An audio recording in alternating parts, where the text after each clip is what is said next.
Good morning, dear kids. Now, today we'll start our new chapter, chapter 6 Foolish Crow. Foolish means murk, crow means kawa. Once there was a crow who did not like his feathers. एक कौवा था जिसे अपने पंख feathers means पंख जिसे अपने पंख बिल्कुल भी पसंद नहीं थे. I wish I were a peacock, he would say.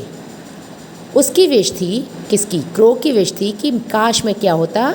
Peacock होता. You are beautiful as you are. The other crows insisted. Insisted means दबाव डालना, आग्रह करना. ज़ोर देकर और जो कौवे थे उन्होंने कहा You are beautiful as you are. तुम जैसे हो वैसे ही बहुत सुंदर हो. How plain and dull you seem to me. पर तुम मुझे बिल्कुल ही साधारण और नीरस यानी जिसमें कोई रंग नहीं होता ऐसे लगते हो. He had complained. उसने कंप्लेन की, शिकायत की. And fly off to admire peacocks and fly off उड़ गया to admire. Admire means प्रशंसा करना यानी प्रेस करना. किसको प्रेस करने के लिए? peacocks को प्रेस करने के लिए वहाँ से उड़ गया. This is a crow and these are the peacocks. The peacocks strutted about with their colorful tail feathers outstretched. जो मोर थे, strutted means एक अकड़, like to walk in a proud way, एक प्राउडी वे में घूमना. पीकॉक जो थे वो जो घूम रहे थे अपने कलरफुल फेदर्स के साथ.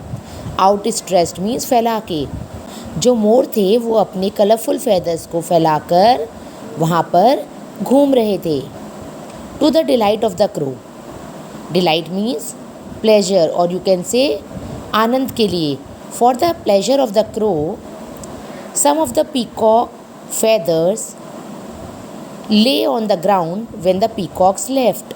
For the pleasure of the crow. crow की खुशी के लिए some peacocks who are roaming around in the ground. कुछ जो peacocks थे जो ग्राउंड में इधर उधर घूम रहे थे they had given up some feathers here and there in the ground only. उन्होंने ग्राउंड में कुछ अपने feathers जो थे वो छोड़ दिए थे. किसके लिए? क्रो के लिए, ताकि क्रो खुश हो जाए. क्योंकि मैंने बताया था ना पहले क्रो वहाँ से उड़ के चला गया था और वो क्या करने गया था? पीकॉक्स को एडमायर करने यानी पीकॉक्स की प्रशंसा करने के लिए गया था. इसलिए जो पीकॉक्स थे वो अपने कुछ पंख जो थे वो कौवे के लिए वहाँ पर छोड़कर चले गए थे. Crow flew down to the ground. Crow जो था वो उड़कर गया ग्राउंड, ज़मीन पर गया और उसने क्या किया? जो फेदर्स थे, जो पीकॉक के फेदर्स थे उनको स्टक यानी लगा लिया अपनी विंग्स में, अपने पंखों पर और अपनी टेल पर. किसके पंखों को? मोर के पंखों को. He attach a few sticking up from his head. और उसने कुछ अटैच यानी कुछ लगा लिए. कहाँ पे? अपने हेड पर भी. Now I am as beautiful as peacock he said. अब उसने कहा, क्रो ने कहा, अब मैं इतना सुंदर लग रहा हूँ जितने पीकॉक लगते हैं. But when he went to join them in their strutting the peacocks poked him and pecked him. What a fuss. But जब वो पीकॉक के पास गया, स्ट्रटिंग मीन्स एक अकड़ में, स्टाइल में गया. The peacocks poked.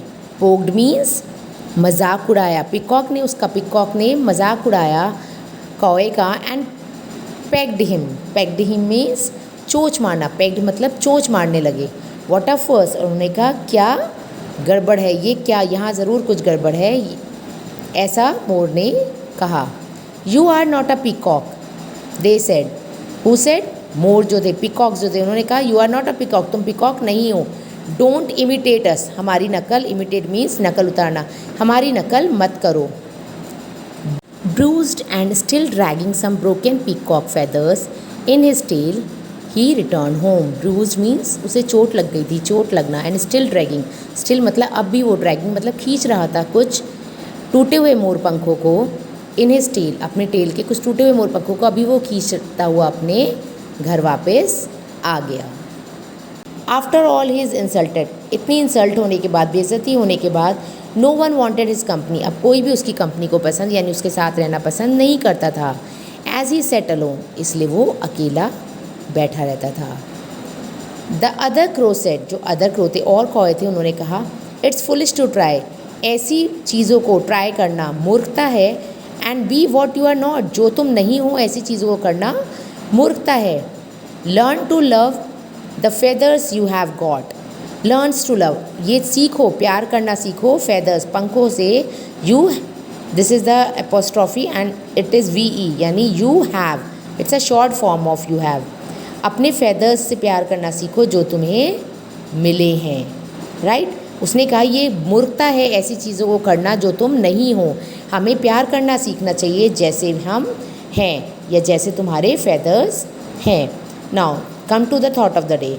The thought of the day is never do anything, ऐसा कुछ भी हमें नहीं करना चाहिए that makes you feel guilty, जिसके वजह से हम शर्मिंदा हों या हम अपने आप को दोषी महसूस करें, हमें वो काम नहीं करना चाहिए.